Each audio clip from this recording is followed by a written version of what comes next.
Liberal leader Mark Carney stepping back from his campaign today and into his role as Prime Minister, holding a cabinet meeting and telling Canadians a conversation with U.S. President Donald Trump is officially in the works. Carney says he expects a chat in the next day or so following Trump's recent 25% tariffs on autos. Jason Gaidola is in studio with the latest on this angle for us. Jason. Good evening, Matt. This afternoon, Carney says that President Trump reached out last night to schedule a call between them. Carney followed up saying that he expects cooperation and mutual respect while they try and iron out trade differences.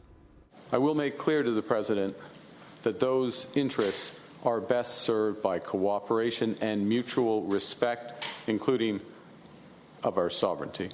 Mark Carney says U.S. President Donald Trump reached out last night to schedule a call, and he anticipates a chat within the next day or two, following Trump's recent trade escalation on foreign automotives.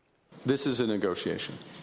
It's in part a negotiation where we know certain things, and we know that there was going to be an initiative on automobiles. It was brought forward to yesterday. Today, Carney halted his campaign to return to Ottawa to lead a Canada-U.S. Relations Cabinet Committee meeting after Trump signed an executive order yesterday, threatening 25% levies on all automobiles and auto part imports. Despite the White House making concessions on Canadian cars made up of mostly U.S. parts, Carney didn't reveal how the government will retaliate ahead of the U.S.'s tariff blitz on April 2nd. My message to President Trump is knock it off. Stop attacking America's friends.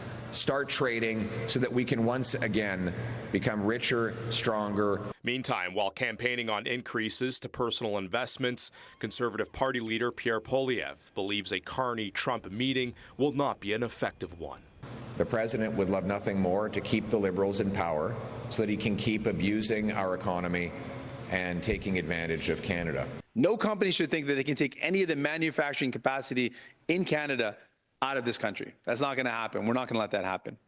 In addition, we want to encourage people to buy Canadian, and so that's what we talked about. NDP leader Jagmeet Singh changed up his itinerary and was in Windsor today, promising a GST break on Canadian auto. And if they want to sell in our country, then they got to make sure that there's a footprint here in our country. And so these are some of the policies that will help us fight back. In the midst of the trade war, Canada's party leaders have touted new trading relationships with other nations, something President Trump threatened to act on if done.